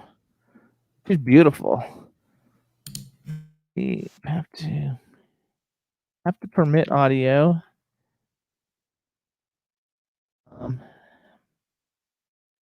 We're having the same problem we had last week with what's his face. How did we fix that? Oh, the headphones didn't work for him. Try taking. Talk, Ron. What do you want me to say? I don't want dead air. No, but I have nervous breakdowns when this happens. I get nuts. I get crazy. Yeah. There you are. We heard her. Yay. Yay! No. Hi guys, how you doing? Good. So did the headphones? Did that work by unplugging the headphones? Yes. Okay. Yeah, So we I had guess that. that I don't doesn't know. work. I don't know why. We had that same problem last week with somebody, and it took us 15 minutes to figure it out. So it was terrible. So we figured it out quick. I love that. All right, remember that one, Rebel. All right, so let's get the introduction for you, and then we'll get started. Hey everybody. Now we want to welcome to the Jimmy Star Show with Ron Russell, the incredibly talented and gorgeous singer, songwriter, actress, and record label owner, Cy Own. Is that how I pronounce it? Yes, I Yay! Yay! All right. So while we got you here, we're very excited to have you on the show. Let me introduce you to everybody, starting off with my cool, outrageous man about town co-host, Mr. Ron Russell. I told Jimmy, I said, this one's going to be explosive. Just by looking at you and now hearing you, I know you're explosive and you're going to have so much to tell us. And you are just one way out looking great girl. Thank you so Let me much. tell you, you're not cheated in the looks department. I bet the guys chase you all over. Maybe. Oh, don't maybe me. You I know, it's a real compliment too, because we're gay and we're married. Married. So it's not like when a gay guy tells you you're gorgeous, it's a real compliment, because it's not like, they're trying to make a pass at you or anything. right. Not hitting on you. Not hitting on you. So we have a chat room filled of people. We have like almost every country covered in the chat room. Please say hi to everybody in the chat room. Hi everyone, tuned in from all over the world. How are you guys doing today? Please stay safe and well during this quarantine coronavirus time. Hello. Yay! So tell us, where are you actually from? Because I think I read your family was from Trinidad and Tobago or something. Yes, yeah, my family, both of my parents are from Trinidad and Tobago. Oh, Tobago. Okay. Tobago. What did you say? Tobago. I don't know. I mean, and you know what? He told me he graduated 6th in his class. I did graduate 6th. So I'm not. I don't believe that shit. He never graduated 6th in his class. He's full of crap. Best of us. Tobago. Tobago. But you know what? Don't feel bad, because a lot of people sometimes do pronounce it. I guess depending on where you come from, you pronounce it differently. So yeah, but Tobago. In our island, we say Tobago. Okay, so how did your parents come up with the name Sion? My mom came up with the name Sion, and she was reading something with names with African descent and Latin descent, and she stumbled across the name Sion, and she really loved the meaning of the name, which means sweet and lovable, and she thought it was perfect for who I am as a person, sweet and lovable. I love that, though. I think sure it's great. are. You should make that. I mean, everybody should know that that's what it means, because I actually wrote that down, but I thought it would be cooler if you said Yeah, it. my parents, my middle name is Rocco. Rocco is the saint of animals. He's always got dogs around him, and we have 3 rescues, so that's good. But in Brooklyn, my name Rocco means killer mafia monster. Yeah, I don't think they knew that when they named you Rocco. So you guys too, you can follow her on Twitter. She's at I am Sion. It's SAYONNE, and you have to follow me back. I followed you, but you didn't follow me back. You know what? I get so many someone has to tell me, okay, you just followed me, and then I'll go scroll looking through. Okay, so you have to find me. I'm Dr. Jimmy Star. You don't have to do it now, but when you get off the air, you can do it. And you guys can follow her on her website. It's iamsion.com. It's IAMSAYONNE.com. She is a phenomenal R&B and hip hop artist. We're gonna pop R&B, not really hip hop, just pop and R&B, I guess. And No, I love R&B. Get rid of will love her. Get rid of the hip hop. Yeah, he doesn't like hip hop, but I love hip hop. Listen, you sing. I'm not a rapper at all. Oh no, you sing R&B and I melt. She's- I mean, there's no music better. On an evening, Actually, 9 o'clock at night, a bottle of wine, and somebody you love, and R&B music. Oh, my That's God. right. Forget I about actually, it. when preparing for the show today, I actually put you on Spotify. I listened to all the tracks on Spotify. You're phenomenal. You have a wide variety of songs on there. I'm kind of like a ballady kind of person, and so I kind of like loved a lot of the original, like Two Worlds. Remember? Yeah. I thought that was freaking like awesome. And but then you have a new single that's like spicy hot called Hot Sauce. We're going to talk about that one in a minute, but let's talk a little bit about how you actually got here. You studied musical theater. You have a Bachelor of Fine Arts degree. You were in national and regional platforms, Sister Act, Dreamgirls, Hairspray, and off-Broadway production of Little Shop of Horrors. I love all that like Broadway stuff. That means you can really sing because there's no auto-tune on Broadway. Can't fake it. No, there isn't. No, there isn't. You really have to let it all hang out there, whether it's your singing, your dancing, your acting, because there is no quick fix and everything is live, including rehearsals. So it's either you have it or you don't have it, or work at it. So it was a great, I guess, stomping ground for me to equip myself with all those tools necessary to be a better artist. You know, in the musical theater world, you have to know how to sing. Not everyone has to know how to dance, but the shows that I did required dancing. So it was a part of the training. It was a part of the experience. And all of that only helped to propel me into being a better overall artist. That's So true. do you Wait, hang on. Your voice is very powerful in speaking. So I'm sure when you sing, they hear you in the back row. Oh, absolutely. And we learn how to project because, you know, you have the people in the balconies, you have the people all the way past the orchestra, and you really have to make sure that everyone gets to hear your voice on stage. Do you have a Absolutely. favorite song, like a favorite Broadway tune that like just puts you in a good mood? Like if you're sitting around and you need to get in a good mood, do you have like a Broadway song that you like to listen to? You know what? I'm just like you said, you were one of the ballad type of music. I'm also, I also love the ballad songs in musical theater. And I remember when I was doing Sister Act musical, I did it twice. And there was a song called, it was a part where the nuns,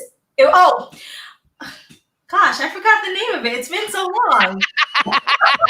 And we're young, we're old, we forget. You're not supposed to. Welcome to our world, little Welcome girl. to our world, yes. Well, I can't believe it just slipped my mind. But okay, and it just slipped my mind again. Wow, old age is really kicking in for me.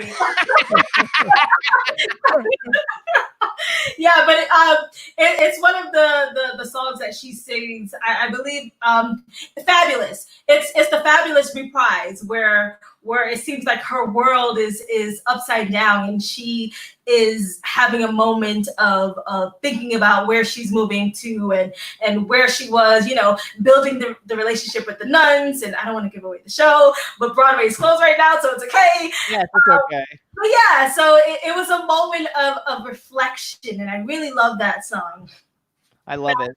I think I love it, and like maybe that's how everybody knew I was gay growing up, because like I'd be like listening, watching a chorus line and stuff like that, you know, for all the different songs and Pippin and stuff. So I love chorus line, and I actually did Pippin when I was in college. I love we got magic to do. I love it. Oh, see, I like the Corner in the Sky song. That's like the ballad song of it, and I think that shit's like awesome. And I loved Annie. I saw Annie on Broadway like 3 times just because like I loved Annie. I thought Annie was great.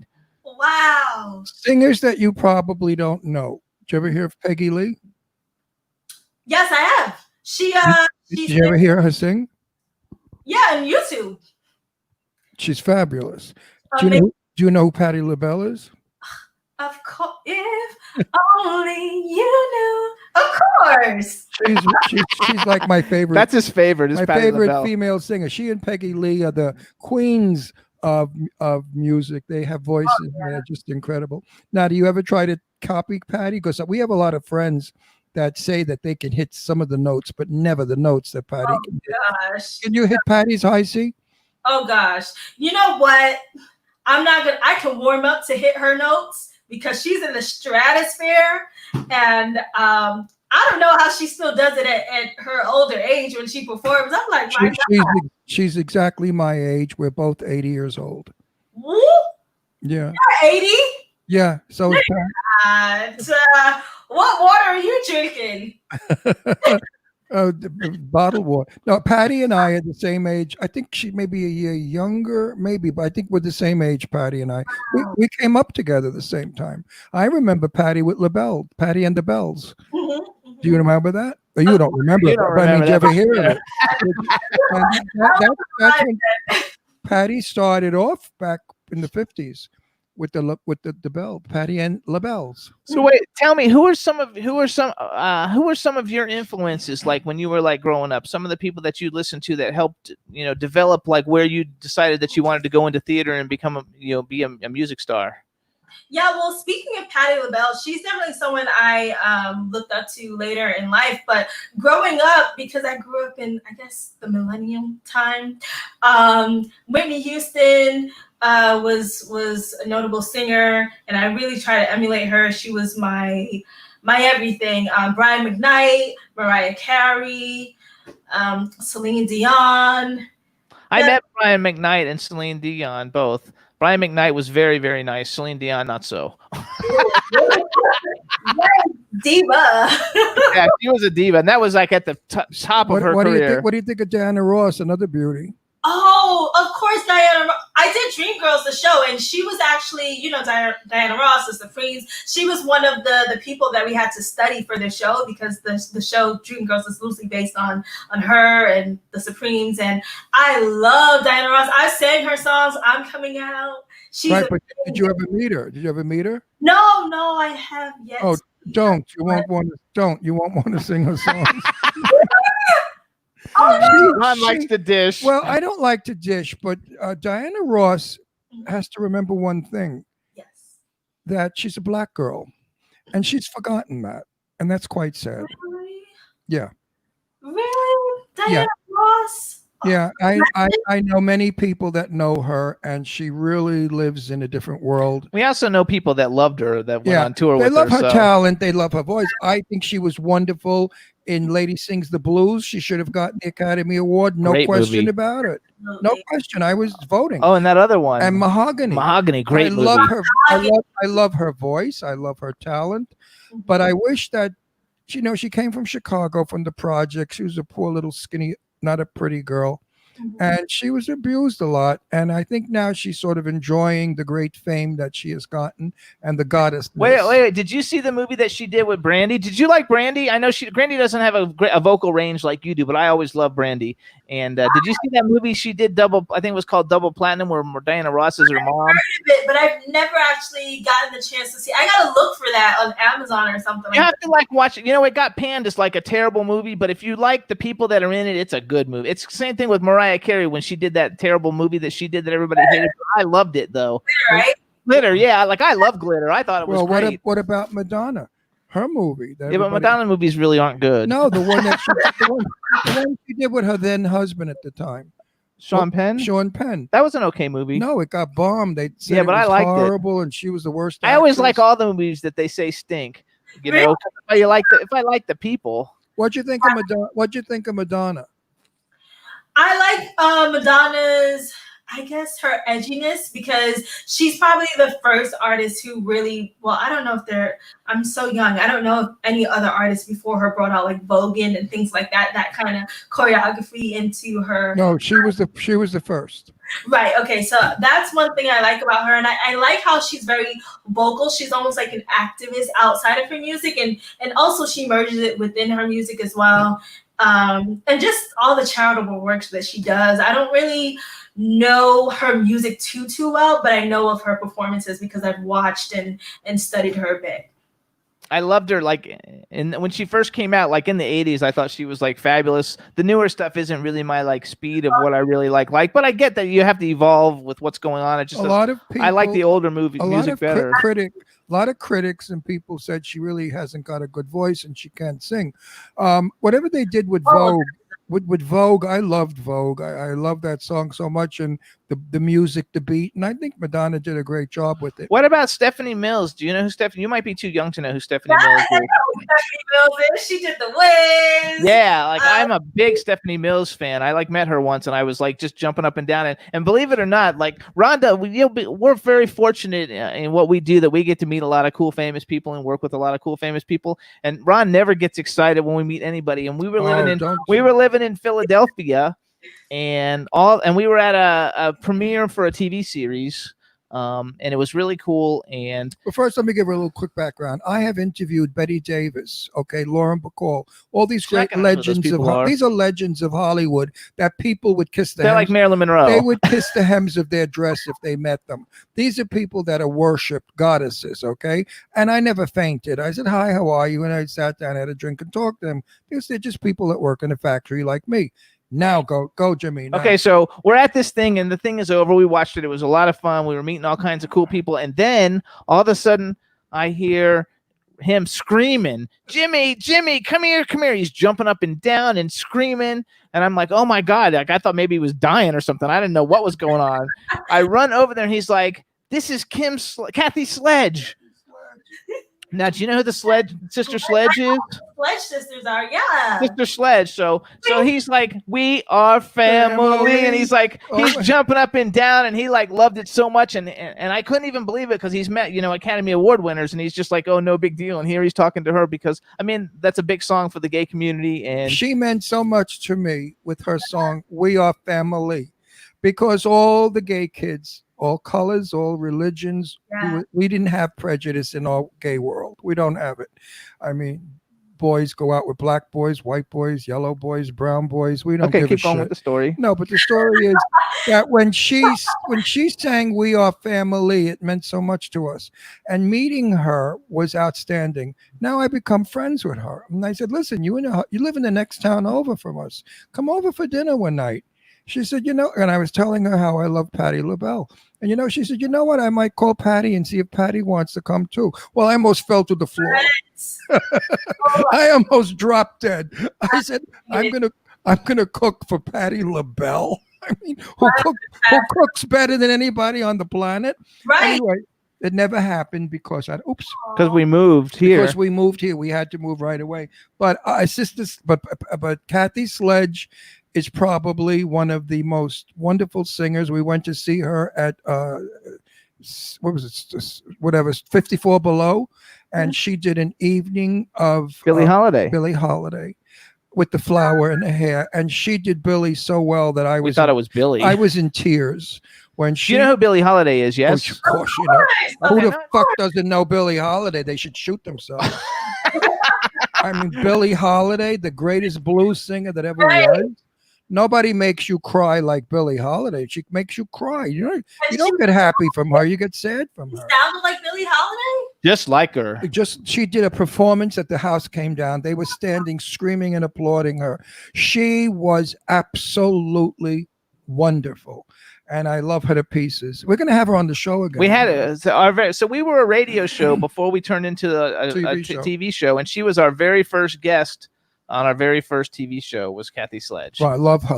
She was fabulous. All right, so let's go this way. So Sion, this is Sion, you guys, everybody. First of all, Sayonne. She's got a brand new single, and this shit is hot, let me tell you. And it's even called Hot Sauce. Let you even know it's hot ahead of time. But this is a really, really good song. Tell us a little bit about the song. Yeah, Hot Sauce is my new fun track. It's edgy, it's spicy, just like the song Hot Sauce. It will make you dance, from the grandbabies to the grand poppies, mommies, everybody. It's gonna get you moving and getting your quarantine vibes going. And I know, especially when I released the song April 7th, there was a lot going on in my life. There was a lot going on in everyone's lives. And of course, a lot of people in my surroundings, in my community, fell prey to the COVID-19. So when I released the song, I did some Hot Sauce Paloozas, and it served as a moment of light, a moment of reflection, a moment to step away from the darkness and the sadness, and just be present, be happy. So Hot Sauce has expanded beyond its initial meaning. It's a moment of happiness and joy and love and unity for us all. I love it. It's a great story. Let's play it. We can't play it. Oh, right, we're not. Can you believe this baloney? Yeah, that we can't play it because we stream live on Twitter, Facebook, and YouTube, and Facebook. YouTube actually what YouTube does is they block it. They stop the recording, and then you're stuck in the middle, and they don't have anything to do. So what I do is for the live show, we're not going to play it. But you guys, when the show goes out on our YouTube channel and all the television networks, I'm going to put the video in at the end so everybody can see it. So it'll be there at the end when we really actually put sucks, it out. You know, it sucks the big. I know it does, but it's nothing we can do. But it's a fabulous song, you guys. And if you go on her Spotify, you can hear all her songs. But Hot Sauce is something that you're gonna love. It's getting a lot of appreciation, right? People are giving you a lot of love for it. It's actually charting in multiple places here in the U.S. in the U.K. It was like number 5 on the Urban Soul charts. It was number 3 on the pop commercial charts. It was number 1 in Italy. So it's really expanding across the board. And right now, my music video for the song Hot Sauce will be coming soon next month. So stay tuned for that as well. Oh, make sure you guys let me know when it comes out. And Absolutely. I write for a website called Top Requested Video Countdown. It's like one of the biggest music video sites. And so when it's coming out, I'll like recommend it to the staff of everybody that maybe they can make it the video of the day and see if we can like get it up there for the video of the day, because it's a great platform. Do you know the name Nicole McLeod? No, that one is a no-brainer for me. I don't know who that one is. She's a great singer. She's a great singer who was trapped in Europe because she was on tour and can't get back here. But she brought Italy to their knees. They went nuts over her. She's also a beautiful black girl. She's not a girl. She's 52, but she looks 20. She was 52 when we met her. Now she's like 60. I can't believe it. But she looks like 20. She's 40. She looks 20. She's gorgeous. She was on. Did you ever watch X Factor? She was on X Factor, and she auditioned by singing CeCe Winans like a gospel ballad it's got like 50 million plays on YouTube. It's like beautiful. You should. I think I know who you're talking about. She had a big afro, and she was like, yes, she's a very good friend of ours. She's like my sweetest. She's like my sister. I love her. Did you ever think do you ever think to go on tour in Europe? I would love to go on tour in Europe. Absolutely. Of course, when things are back to normal. Right, safe. Oh, not now. Now we can't go anywhere. Absolutely. That's definitely actually one of the places I was planning to go to prior to the shutdown. And, you know, because I had engagements and I was performing, and I was in Pennsylvania, I was here in the city, Jersey, and then, you know, things had Where do you actually live? New York City. Oh, you're in New York City. My hometown. Yes, not too safe right now, but yeah, not too safe right now, but yeah, but I love it no matter what. I lived in New York when it wasn't safe in the 70s either, and I don't care what people say. I'd rather die in New York than die out here. Yeah, in California.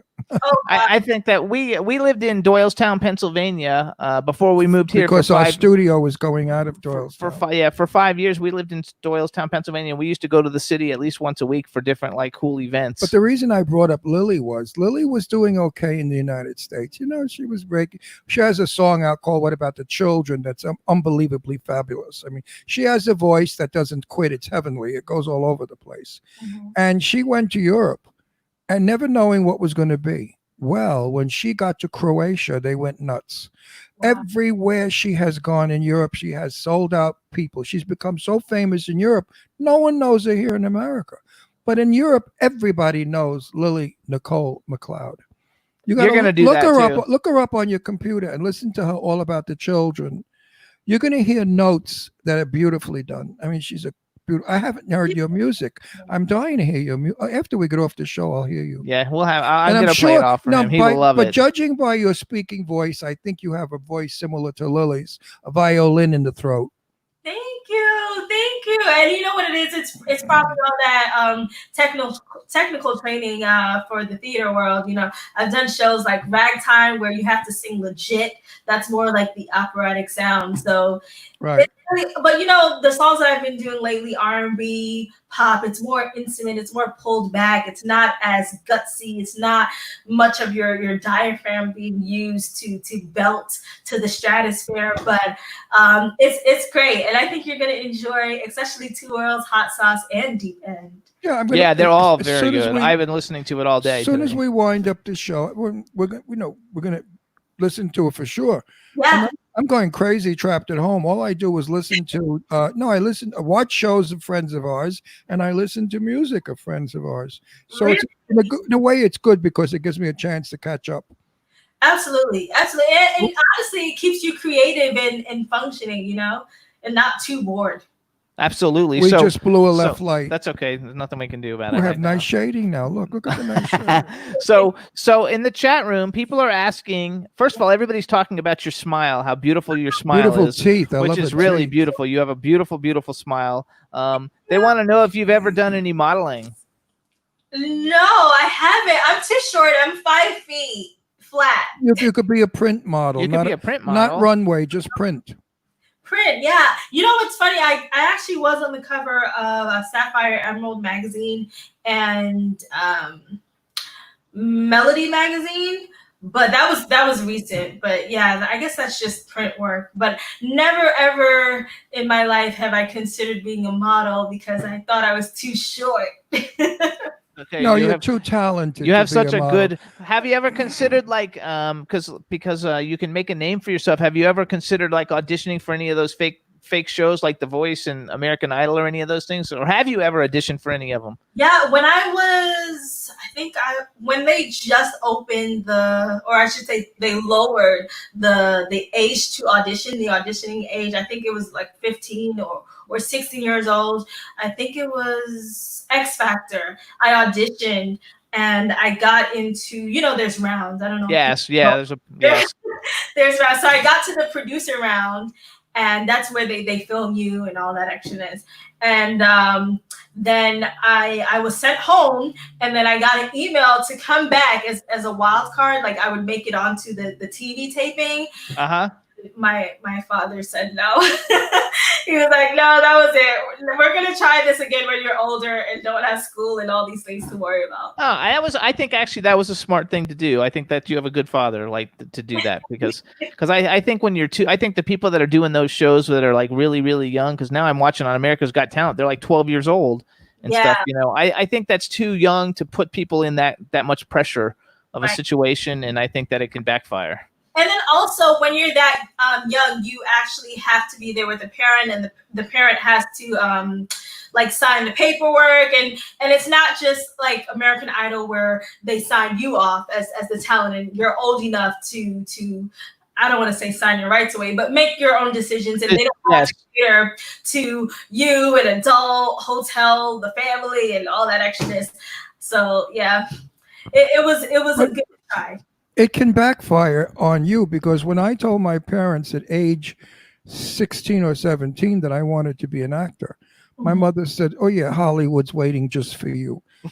She said, "Go out and work for New York City. Be a ditch digger. It's got good union benefits." Mm-hmm. So that's the advice I got. My mother didn't believe in it. She was an actress and never made it. She was a silent movie actress, Jenny Gabriel, and as a child, and she never made it. And I guess being a child actress, she knew what it was all about, and she didn't want me to go through it. But I didn't listen to her. I just pursued on. Actually, we have I don't want to really call her a fan. We have a friend. She lives in Germany. Her name is B. Claudia, and she's saying her somebody that she knows runs a radio station, and they're saying that they would love your music in the UK and in NL, which I don't know what NL stands. Netherlands. Okay, and in the Netherlands. She said that they will love your music there. So eventually you're going to be an international superstar. You got to take one day at a time. I think all of it's terrific. If you could, let's say now, you had an opportunity and you were going to be able to do a duet with anybody on the planet, who would you want to go and do a duet with? Okay. I can't limit it to just one person because I have a lot of favorites. But if I have to limit it to two people, I would say Sam Smith and Bruno Mars. All right, Bruno Mars. Who was the first one? Who? Sam Smith. Oh, Sam Smith and Bruno Mars. Okay, Sam Smith? I don't like Sam Smith, but I like Bruno Mars. He sounds like a woman. Oh my God, he's not like Sam Smith. I mean, I thought he was a drag queen. I thought he was a drag queen when I first heard him. Is he a drag queen? No, but he is gay, isn't he? He's gay, but he's not a drag queen. How do you know he's not a drag queen? I bet at home he dresses up like Barbra Streisand and sings people. I think no. I think they're both really talented. Sam Smith just isn't my thing, but I did like the Bond theme he did. Have you heard of Phineas? Do you know who Phineas is? No. Phineas is Billie Eilish's brother, and I didn't know he was really famous. Name. Oh, I know the sister Billie Eilish. I didn't know her brother's name, but I know her music. He's got the best music ever. He has a song called "Don't Break My Heart Again," and I think it's like the greatest like ballad like of the last 10 years. I like love it so much. Really? I think it's fabulous. So okay, so those are good ones. And then if you were going to go on tour with somebody, is that who you would want to go on tour with? I would actually want to go on tour with Beyonce. There you go. You know, being a Jamaican girl, you probably would love the song I'm going to bring up now. Is "Love Is a Beautiful Thing" by our friend. What's his name? Leon. Leon. Do you know Leon? She knows Leon. You might not know him by name, but what's Leon's real name? Leon Robinson, but he just goes by Leon. Oh, he's Jamaican? Yeah. I don't know if he's Jamaican. No, he's not Jamaican. But he sings. He has a reggae band. It's a reggae, and it's like a he calypso. has a reggae band called It's like Leon and the Peoples, and he has a song called "Love Is the Beautiful Thing." It is the most beautiful song you ever heard. It is just so calypso, rhythmy, moving, and soft, and you feel like a breeze. He's a famous actor. Are you going to become an actress? I mean, I know you act already, but are you going to be in movies and stuff, or work to be in movies? To be in movies, absolutely. I would love, because the thing about it is that I'm an artistic person, and any way to express my art is happiness for me. So whether it's in film, whether it's on stage in the theatrical world, whether it's me continuing to write and record songs and perform them in my concerts and things like that, I love it all. I think that's terrific. Unfortunately, if you do make a film, it's not going to be like it was, because they've set out new laws about us making films. Like I was telling Adrienne Barbeau, I got my thing about what we have to. I'm shooting a movie now in August, and they gave me my laws and bylaws. Whatever. I don't even want to go. I don't even want to go. I mean, really, it's going to be not fun. We're not allowed to be to for the ever, though. I mean, no, you're making it to be like it's a big deal. I know that, but it's my. I'm going to be until next year. Yeah, next year it'll be fine. But you don't understand, Jimmy. I've been waiting months now to go back to work to film. And the first thing I'm filming, I'm not going to enjoy. It's kind of like bullshit. It's like it's still being stuck at home. Oh, well, at least you're being stuck at home outside of the house. Well, I hope it doesn't make all of us rigid and stiff when we work. Yeah, I feel really bad for, like you said, a lot of the talents you said that you're working on. All the crew members, all the actors. Yeah. Nothing is ever going to be the same. Even trying to perform in arenas or regular theaters, how are we going to social distance? I don't know how we're going to come back from this coronavirus pandemic. Well, they'll figure something out. On set now, there's no hair and no makeup. We have to do our own. Wow. And there's no food wagon. I guess you got to bring a packed lunch. And the first shot I'm in is just me and me and John, I think three of us, and that's it. And we have to stay a few feet apart and wear masks when we're not doing our lines, and we're not allowed to socialize or hang out at the set. Nobody's allowed on the set that's not in the actual shot. What the hell is this, like a prison? I don't care for it. Wow. Not for me. Not happy. So hold on, let's go back though, because things are going to change. But right now, streaming is the way to go. Have you thought of doing like any like streaming shows? Like I know there's all different kinds of platforms where some of them you can do them for free, or you can get people to pay to like watch them. But that might be a way just to keep your name going and out there to stream them. Even if you just do some of your songs. I know you got a new music video. You said it's going to drop next month, so that'll help bring a lot of attention to the new single, because the video, I'm sure, will be amazing. And I mean, honestly, speaking of streaming and virtual shows, I actually did, especially in the earlier months, I was doing a lot more videos of me performing some of my songs, Two Worlds Remember, Hot Sauce, other songs that were uplifting and inspiring to people who were probably going through depression because of what's going on and the loss of loved ones. So actually, one of the shows that I did was the Ali Forney Get In for Get Out magazine benefit concert, and so they're actually going to re-air the show this coming Friday. They're in the chat room right now. Hey, Jason's in the chat room. We had him on the show a couple weeks ago, and a bunch of I don't know if you know, but I'm a publicist, so a bunch of our clients are in it. Nice. I didn't know. I didn't know who you were when that first one went out. So now I'm gonna watch specifically. So Yes, you're gonna. I watched everybody. I've seen most of the other ones. So what song do you perform a song in it? Yeah, I do 2 songs. I do Hot Sauce, well, 2 Worlds first, and then Hot Sauce, and you'll see me in my fabulous yellow. Yeah, great, that's fabulous. So tell everybody it's Friday. Tell everybody about it real quick, so everybody knows to tune into it. Okay, so it's this Friday, everyone. Friday, that's June the 26th, the Get In for Get Out benefit show, the Ali Fournier. You can donate to the LGBTQ homeless youth. That's what it's all about. We're raising money, spreading awareness for LGBTQ homeless youth here in New York. So please tune in this Friday. You can go to the Get In, Get Out benefit on Instagram. You can go on their website. You can also go on my Instagram at I am Sayon, IAMSAYONNE, and you can see the flyer with all the information, where you can tune in and how you can donate. Are you on I Am That's Sayon on wonderful. everything? Thank you so much on behalf of all the gay people in Palm Springs and California. Absolutely. It's Pride Month, so it's important that you all support and tune in. Why not end Pride Month with a bang?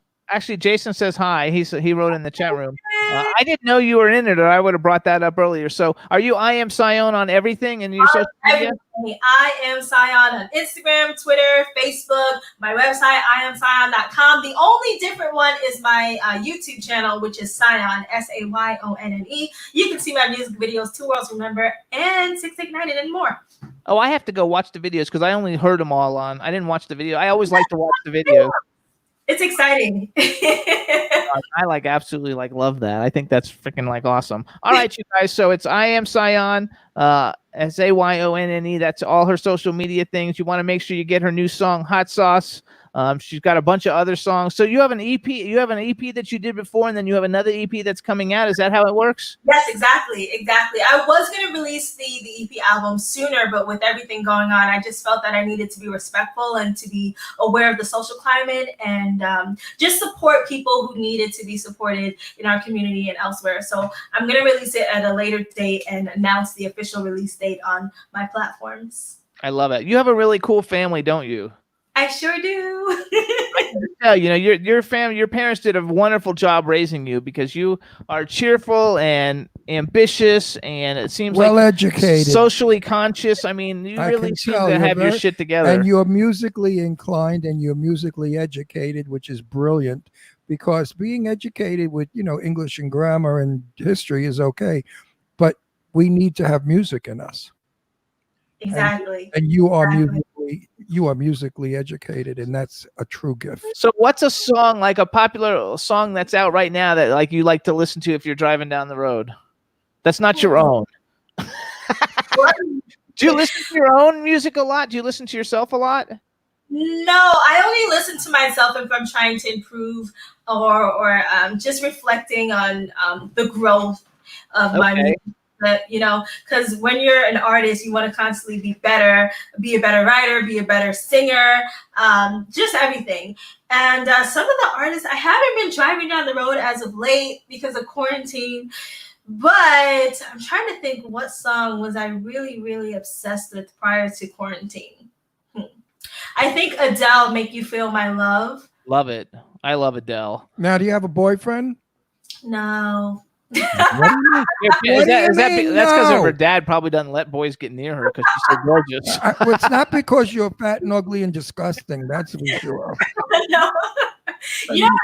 My career has been my boyfriend, my lover. And it's funny because I write songs, and in my EP album, I played a little snippet of what's coming, and one of the songs is called Boyfriend Material, and the other song is called Thirsty. So it's a little tease, and it's saying what I want if I do get a boyfriend or when that ever happens, what my standards are.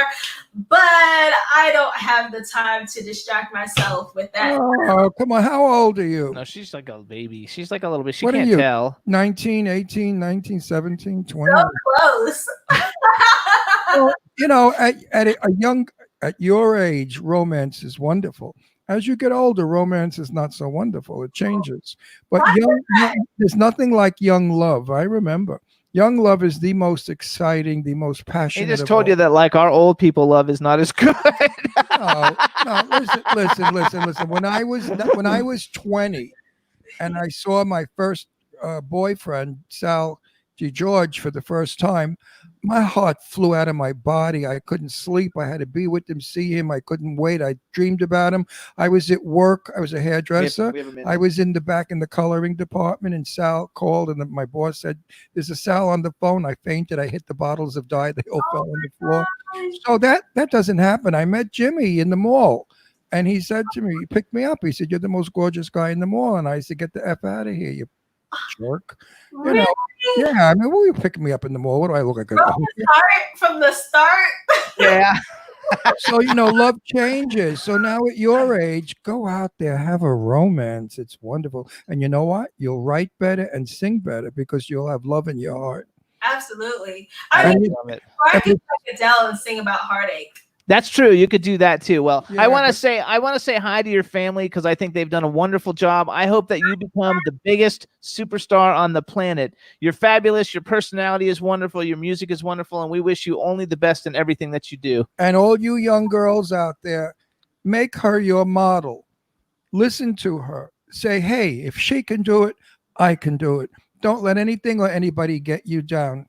So go for it, kids. There you go. So we want to thank you for coming on the show. We got to go because we're out of time, but we loved you. Pleasure. And please let follow me back in social media. I'm Dr. Jimmy Star, and let me know when the video comes out, and we'll see what we can do. Thank you. Thank you guys so much for having me. Please stay And you too. I'm going to listen to you now when we hang up. Bye. Bye-bye. All right, chat room, everybody. Thank you so much. We had a great time. Everybody, we'll see you guys next week. And thanks for tuning in. Thanks, Rebel. Everybody's terrific. You guys have a safe weekend. Enjoy yourselves, and we'll see you next week. Bye, everybody.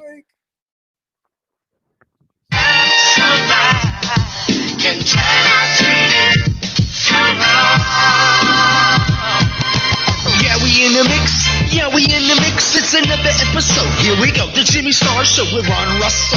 Interviewing the hottest, newest, and truest up to date celebrities. Make sure to subscribe so you can get notified weekly. Jimmy Star, he's the king of cool. Ron Russell, he's a gorgeous dude. Chat room is live, and you would be a fool not to vibe with us at the Jimmy Star Show with Ron Russell. Come watch it live on W4CY Radio. Miss some past episodes, download on iTunes. The Jimmy Star Show with Ron Russell. It's the Jimmy Star Show with Ron Russell.